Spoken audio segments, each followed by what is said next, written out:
Hello प्यारे बच्चों, स्वागत है फिर से आपका एक बार एस्पायर क्लासेस में। तो कल वाले लेक्चर में हमने ए हाइट से प्रोजेक्टाइल को हॉरिजॉन्टली फेंका था, फिर किसी एंगल पे फेंका था और फिर हमने इंक्लाइंड प्रोजेक्टाइल पे कुछ चीजें डिस्कस की थी। तो आज उसी के चलते हम कुछ न्यूमेरिकल सॉल्व करते हैं। तो इन न्यूमेरिकल्स में क्या होगा, एक तो आपको थोड़ी बहुत क्वेश्चन प्रैक्टिस हो जाएगी और उसके साथ साथ आप कॉन्सेप्ट भी सीख जाएंगे, है ना। तो पहला सवाल जो है वो क्या है, पहला सवाल है A staircase contains 3 steps, each of 10 centimetre high and 20 centimetre wide. तो ऐसे एक सीढ़ी है, उसका हर एक स्टेप 10 सेंटीमीटर ऊंचा है और उसकी जो चौड़ाई है हर एक स्टेप की वो है 20 centimetre. Okay, what should be the minimum horizontal velocity of a ball rolling off the upper most plane. तो यहां हमें बताना है एक बॉल की क्या इनिशियल वेलोसिटी हो हॉरिजॉन्टल में, so as to hit directly the lowest plane. उसने बोला कि बताओ यहां कितनी वेलोसिटी हो इस बॉल की, सो दैट ये डायरेक्टली कहां गिरे, यहां नीचे वाले स्टेप पे वो डायरेक्टली गिरे। उसने ये नहीं बोला कि लास्ट वाला जो, क्योंकि टोटल तो 3 स्टेप्स है, 1, 2 और 3। उसने ये नहीं बोला कि तीसरे स्टेप को पूरा एंड पे गिरना होगा उस बॉल को। उसने बोला वो जस्ट उसके नजदीक गिरे, जस्ट उसके स्टार्टिंग में गिरे। तो इसके कहने का मतलब ये कि भाई अगर आपको ऐसा करना है ना, तो आपको ये वाला पॉइंट क्रॉस करना होगा, ये वाला। अगर इस वाले पॉइंट को क्रॉस कर पाते हो तो आप ये कर सकोगे, वरना ये कर नहीं सकोगे। अगर अब ये पूछता कि बताओ इनिशियल वेलोसिटी क्या हो सो दैट कि ये तीसरे स्टेप के बिल्कुल एज पे गिरे, तो तब हम बॉल को कहां गिराते, इधर। तो तब उसकी हॉरिजॉन्टल डिस्टेंस भी कुछ और होती। तो अभी अगर हमें इसको जस्ट कहां गिराना है, डायरेक्टली हमें लोअर मोस्ट इस स्टेप पे गिराना है, जस्ट यहां। तो हमें किसको क्रॉस करना होगा, इसको क्रॉस करना होगा। अब याद करो भाई, ये तो प्रोजेक्टाइल का ही केस है ना। अरे भाई ये तो प्रोजेक्टाइल का ही केस है। एक प्रोजेक्टाइल को हॉरिजॉन्टली फेंको, एक प्रोजेक्टाइल को हॉरिजॉन्टली फेंको, ये वाई एक्सिस और ये एक्स एक्सिस। तो यहां फिर कोऑर्डिनेट्स क्या हो जाएंगे, देखो 10 और 10। तो वर्टिकल में कितना गिरे होंगे, 20, हॉरिजॉन्टल में 20 और फिर से 20, तो कितना टोटल 40। तो यहां कोऑर्डिनेट्स हो जाएंगे 40 कामा वर्टिकल में कितना गिरे होंगे 20। अगर आप इस पॉइंट को क्रॉस कर पाते हो तो आप डायरेक्टली कहां गिरोगे, जस्ट नीचे वाला जो लास्ट वाला स्टेप है, जस्ट उसके पास गिर जाओगे, है ना। तो फिर इसको सॉल्व करने का तरीका, एक तो 2 तरीके हैं। एक तो क्या, वर्टिकल में टाइम ऑफ फ्लाइट देखो, यहां तक टाइम ऑफ फ्लाइट, फिर हॉरिजॉन्टल में रेंज स्पीड इनटू टाइम कर दो, हो जाएगा। लेकिन उससे एक स्मार्ट तरीका है, ऐसे सवाल में जब टाइम के बारे में कुछ ना बताया हो तो आपके मन में विचार आ जाना चाहिए, भाई मैं इक्वेशन ऑफ ट्रैजेक्टरी लगा सकता हूं और मेरा सोल्यूशन आसानी से आ जाएगा। तो क्या करोगे आप, सर हमें पता है y is equal to minus g x square upon 2u square, ये तो हमें इसका सोल्यूशन पता है। अब सर ठीक है, अब y की वैल्यू है कितनी, y की वैल्यू है -20, डिवाइड बाई 100 करना होगा क्योंकि ये सेंटीमीटर में दिया है तो मीटर में कन्वर्ट करना होगा, तो ये 10। अब x की वैल्यू क्या है, x की वैल्यू है 40, तो 40 इंटू 40, लेकिन 100 2 बार क्योंकि स्क्वायर है, तो 100 इंटू 100। अब ये 2u स्क्वायर इधर आएगा क्योंकि हमें u की वैल्यू चाहिए। अब इसमें क्या क्या कैंसिल होगा, देखो इसमें भाई कैंसिल होगा, ये 100 और ये 100 तो कैंसिल हुआ, ये और ये भी कैंसिल हुआ। अब साथ में क्या कैंसिल हो जाएगा, ये भी कैंसिल और ये भी कैंसिल, 2 2 जार 4, तो ये बन जाएगा 4u स्क्वायर, हाँ जी, is equal to 4 into 4। Minus और माइनस तो वैसे भी कैंसिल, ये और ये कैंसिल, तो u की वैल्यू क्या आई, 2 मीटर पर सेकेंड। तो ये ऐसे इसको करना है। तो आपके मन में इक्वेशन ऑफ ट्रैजेक्टरी का आना बहुत जरूरी है क्योंकि यहां टाइम के बारे में कुछ भी नहीं बताया गया था। हाँ जी, और एक सवाल, तो ये सवाल एस.सी. वर्मा साहब की बुक का है। तो अच्छा लगा मुझे क्योंकि पहला वाला सवाल हमने किया उसके जैसा दिखता है, लेकिन कॉन्सेप्ट में थोड़ा डिफरेंस है। वो क्या है, a ball rolls off top of a staircase with horizontal velocity u।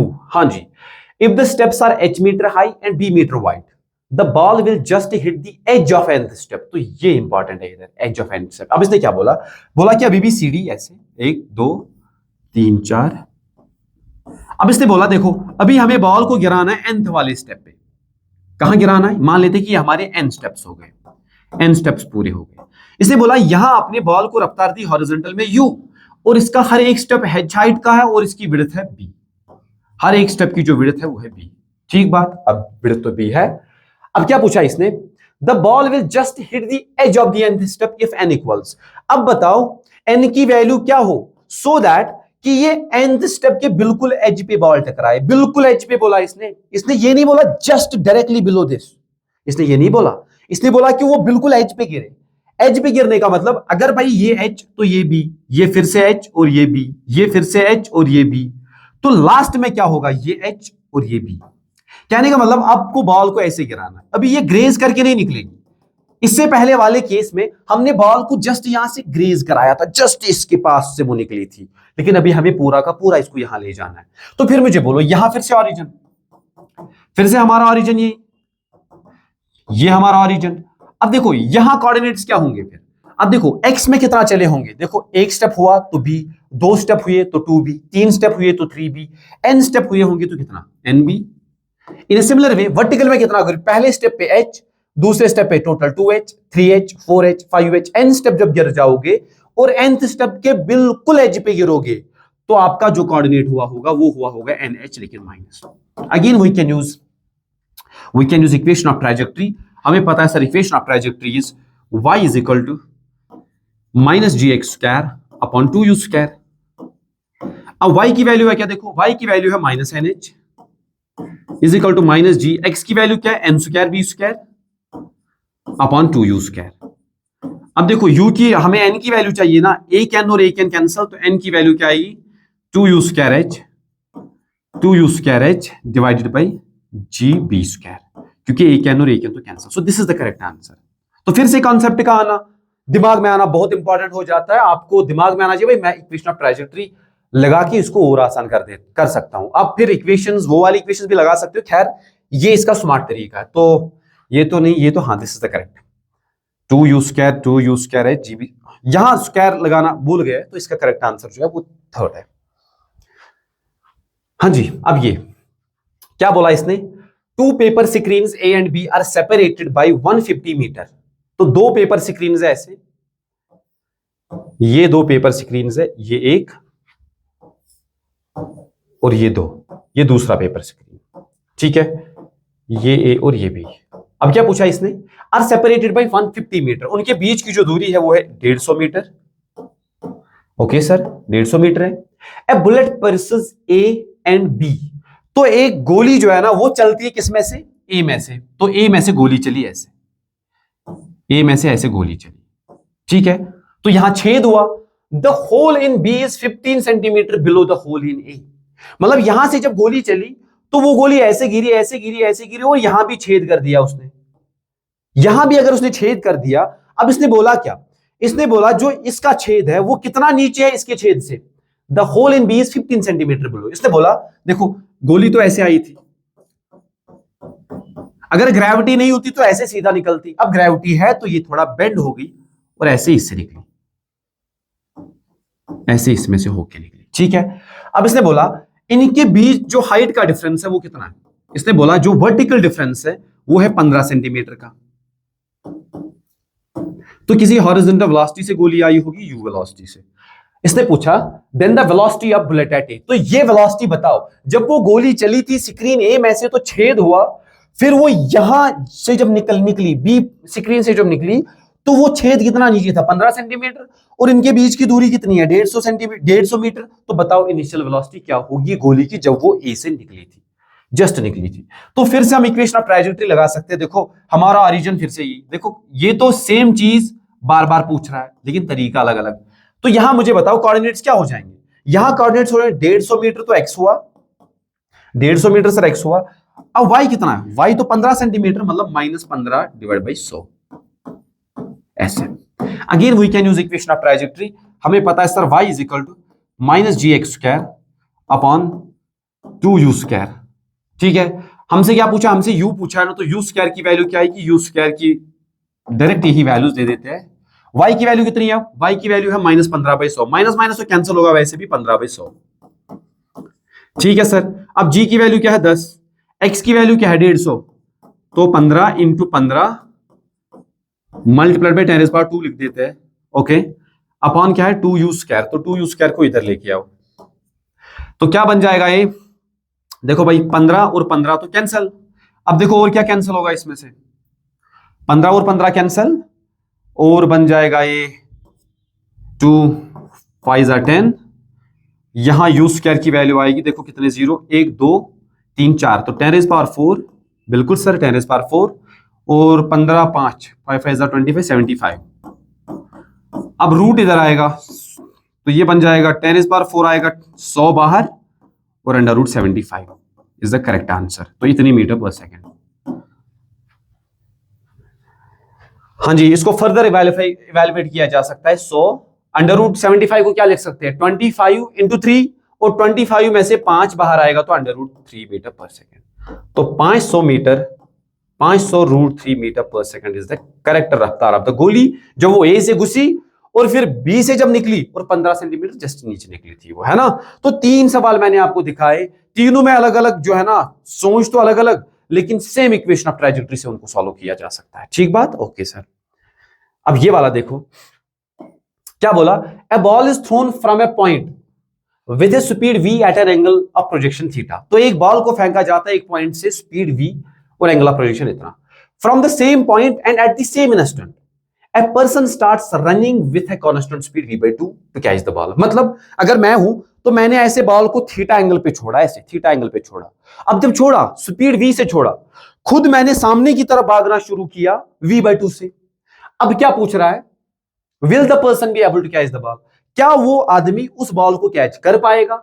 If yes, अगर वो कर सकता है, what should be the angle of projection. तो एंगल ऑफ प्रोजेक्शन क्या होगा, तो ऐसे इसने बोला भाई ऐसे बॉल को फेंका, जब ऐसे बॉल को फेंका किस रफ्तार से फेंका, v रफ्तार से फेंका। जब इसको फेंका t = 0 पे, उसी टाइम पे इसने दौड़ना शुरू किया, थीटा एंगल पे उसने फेंका था, खुद दौड़ना शुरू किया v/2 से। अब उसने बोला भाई क्या वो इसको कैच कर पाएगा। कैच करने का मतलब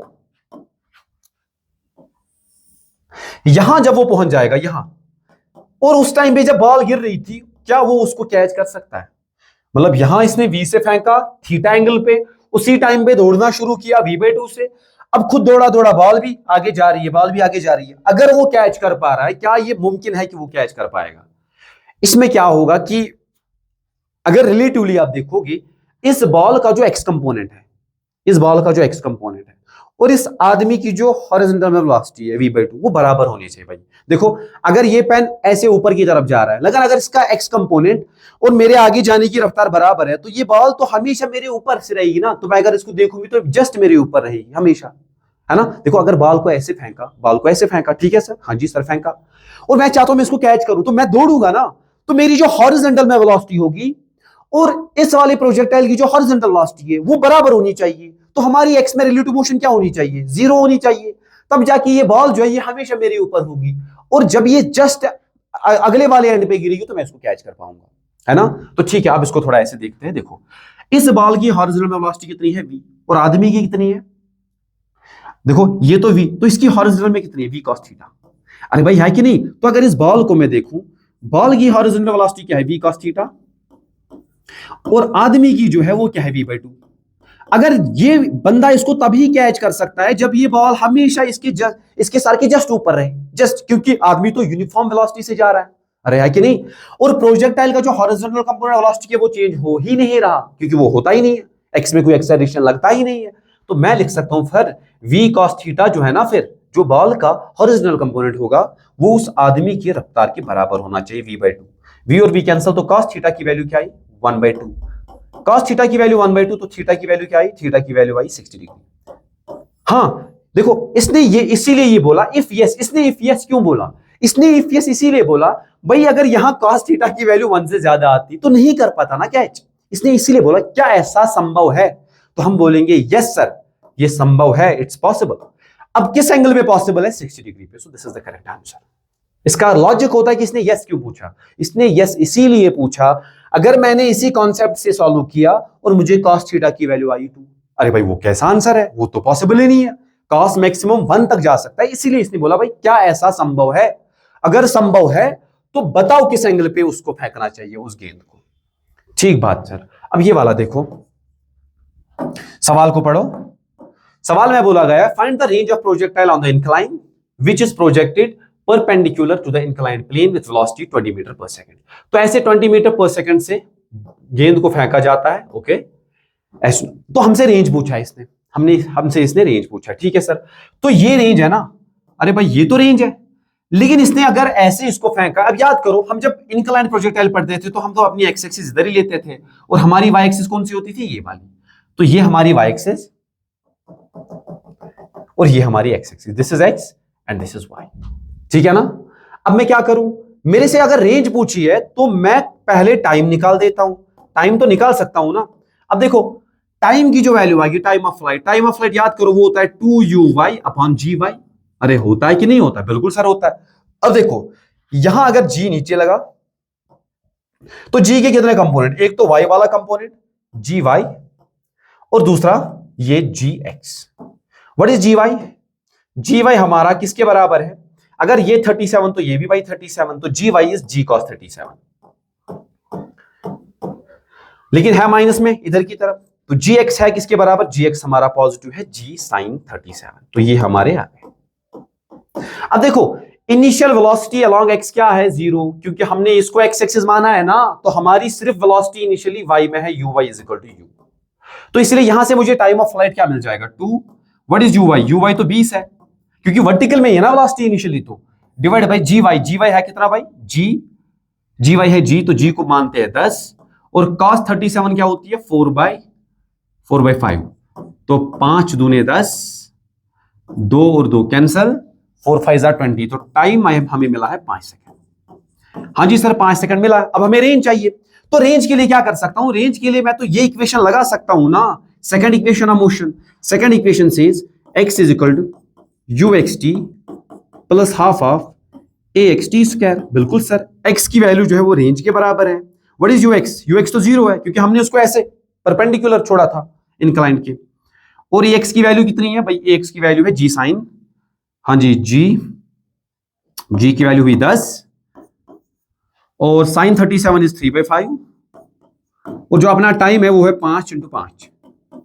देखो भाई ये 5 और ये 5 तो गया, और ये 5 5 दिया 15, 15 5 75, तो रेंज जो आई वो आई 75 मीटर। ऐसे सवाल जब देखोगे डरने की जरूरत नहीं है, डरने की बात है ही नहीं भाई, अगर कॉन्सेप्ट आता है तो कर सकते हो ना, ज्यादा से ज्यादा क्या कैलकुलेशन एरर हो सकता है, वो तो करेक्ट किया जा सकता है, लेकिन कॉन्सेप्ट अगर समझ में नहीं आया है ऐसे सवाल नहीं कर सकोगे। तो 75 metre is the correct answer, ठीक बात। और एक जी हाँ, ये सवाल जो है बेसिकली जेई में आ चुका है, उतनी खास बात तो है नहीं इसमें। A ball is projected on smooth inclined plane in direction perpendicular to the line of, हाँ जी, greatest slope with velocity 8 metre per second, find it speed 8 metre per after 1 second. अब इसने पूछा कैसे, बोला भाई ऐसे एक इंक्लाइन है, स्मूथ इंक्लाइन है, मतलब यहां कोई फ्रिक्शन वगैरह का सीन है नहीं, तो ऐसे इसको फेंका, ऐसे इसको फेंका, ठीक है। अब इसको ऐसे फेंका, इसने बोला स्पीड बताओ 1 सेकंड बाद क्या होगी। तो स्पीड अगर 1 सेकंड बाद हमें देखनी है, पहले ये देखना है भाई ये इंक्लाइन प्रोजेक्टाइल का ही केस है। अब इसमें आपको एक्सेलरेशन की तरफ ध्यान देना होगा। कैसे, देखो भाई अगर जी इधर, जी किधर लगेगा भाई, जी तो नीचे लगेगा ना, क्या हो रहा है ये, जी इधर। अब जी के कितने कंपोनेंट आएंगे भाई, एक तो आएगा परपेंडिकुलर टू इस इंक्लाइन, दूसरा लाएगा ना अलोंग द इंक्लाइन। अरे भाई ये समझो ये ऐसे है, ऐसे, अगर ये ऐसे इंक्लाइन है तो यहां मैं देखूं, यहां जी कहां लग रहा है, नीचे लग रहा है, उसका उसके कितने कंपोनेंट आएंगे, एक तो अलोंग द इंक्लाइन आएगा ना नीचे की तरफ, अरे भाई एक तो अलोंग द इंक्लाइन नीचे की तरफ आएगा, और दूसरा उसके परपेंडिकुलर में आएगा। कुछ समझ में नहीं आया मास्टर साहब। अरे भाई ये इंक्लाइन को अगर देखोगे, जी तो जस्ट डायरेक्टली नीचे लगा, अब उस जी के कितने कंपोनेंट हो गए, देखो ये इधर ऐसे मान लेते हैं, ऐसे ये मान लेते हैं, ये वाली सरफेस, ये वाली सरफेस। अब जी है किधर, जी तो नीचे की तरफ है। अब जी के कितने कंपोनेंट, एक कंपोनेंट इधर आएगा ना, अरे आएगा कि नहीं, दूसरा कंपोनेंट किधर आएगा, इधर है कि नहीं। तो जो ये वाला कंपोनेंट है वो इस पे किधर लगा, अलोंग द इंक्लाइन नीचे की तरफ, वो इसको स्पीड लाएगा ऐसे नीचे की तरफ, और हॉरिजॉन्टल में जो स्पीड है वो चेंज नहीं होगी। क्यों चेंज नहीं होगी बोलो, फिर से समझो, ये वाला साइड, ये वाला साइड। अब देखो जी इधर लगा, जी तो इधर लगा ना जस्ट नीचे की तरफ, इसके कितने कंपोनेंट हो गए, एक हो गया ये कंपोनेंट, और दूसरा कौन सा कंपोनेंट हो गया, ये कंपोनेंट। अरे है कि नहीं, ये तो यहां से जब बॉडी को प्रोजेक्ट करोगे उस पर भी लगा, लेकिन वो उसके साथ चिपक कर है ना, अगर उसका वो वाला कंपोनेंट लग भी रहा है, उसको बेसिकली अपना नॉर्मल रिएक्शन बैलेंस कर रहा होगा, जिसकी तरफ हमें अभी ध्यान नहीं देना है। बस इतना सा हमें ख्याल रखना है कि भाई इस डायरेक्शन में जो वेलोसिटी है वो चेंज नहीं होगी, क्योंकि ये इस प्लेन के साथ जब इसको, ये प्लेन के साथ जब इस बॉडी को ऐसे फेंका गया, तो इसमें ये वाला एक्सेलरेशन जो आया, ये वाला एक्सेलरेशन, ये वाला कंपोनेंट जो आया, ये वाला उसको बैलेंस करेगा नॉर्मल। लेकिन ये वाला कंपोनेंट जो है ना, इसको कोई बैलेंस करेगा ही नहीं, जी का जो कंपोनेंट है, तो इसीलिए उससे और एक कंपोनेंट आएगा वेलोसिटी का जो कि नीचे की तरफ होगा, इधर इधर की तरफ। तो इधर की तरफ एक्सेलरेशन आया वाई में। अब एक्सेलरेशन आया वाई में, पहले देखो ये 37, तो अगेन ये 37, अगर ये 37 तो ये कॉस, तो ये जी साइन, तो ये जी साइन 37।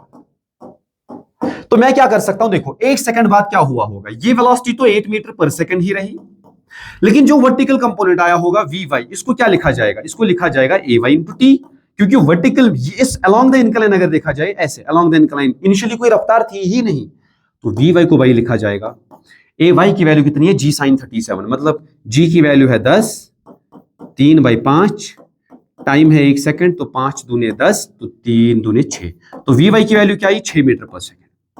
अब वी वाई की वैल्यू अगर 6 मीटर पर सेकंड आई, तो नेट आएगा कितना भाई, नेट तो आएगा ना under root of 8 square plus 6 square, तो 8 8 64, 6 6 36, 64 36 अंडर रूट 100,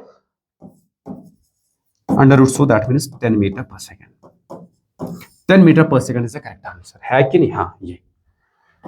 तो इसमें यही कॉन्सेप्ट था कि अलोंग द इनक्लाइन, ऐसे अलोंग द इनक्लाइन जो है एक्सेलरेशन का एक कंपोनेंट आएगा, वो उसको उस डायरेक्शन में वेलोसिटी देगा, हॉरिजॉन्टल चेंज नहीं हो सकती क्योंकि वहां कोई एक्सेलरेशन है ही नहीं। अब जो इस जी का और एक कंपोनेंट है, उससे जो फोर्स लगा इस किसी भी बॉडी पे, जिस बॉडी की हम बात कर रहे हैं, उसको बेसिकली नॉर्मल ने बैलेंस किया होगा, इसीलिए उस केस में भी कोई सीन था नहीं, तो 10 metre per second is the correct answer, है ना भाई। ओके, अब ये सवाल, इस सवाल में क्या पूछा है, सवाल को पढ़ लो। इसमें पूछा है a particle is projected from point A point, हाँ ये ए पॉइंट होगा, परपेंडिकुलर टू इनक्लाइन, तो इनक्लाइन के परपेंडिकुलर उसको प्रोजेक्ट कर दिया with a velocity of 50 metre per second, तो ये है कितना, ये है 50, तो यू की वैल्यू है क्या, यू की वैल्यू है 50 metre per second. Okay sir, 50 metre per second तो है। Particle strikes a vertical plane perpendicular at point B, तो ये हमारा पॉइंट है और ये हमारा पॉइंट बी। तो ऐसे ये इसको देखो, इस प्लेन से, इस इंक्लाइंड प्लेन से हमने इसको वर्टिकली फेंका, और इस वाले को भी वो वर्टिकली ही स्ट्राइक कर रहा है। अब क्या पूछा इसने, time taken by particle in going from A to B, A से बी जाने में कितना टाइम लगेगा।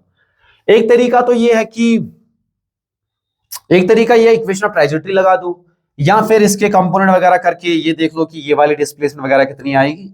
लेकिन इसका एक स्मार्ट तरीका भी तो हम सोच सकते हैं, इसका ये स्मार्ट तरीका हम सोच सकते हैं कि भाई अगर मैं यहां दो कंपोनेंट देखूं वेलोसिटी के, यहां एक कंपोनेंट ये और दूसरा कंपोनेंट ये, तो इस वेलोसिटी का ये वाला कंपोनेंट देखो, ये 37, ये 37, तो ये अगेन 37, तो ये कंपोनेंट क्या होगा इस u का, देखो यहां u, तो इसका वर्टिकल कंपोनेंट क्या होगा, इसका वर्टिकल कंपोनेंट होगा u cos 37।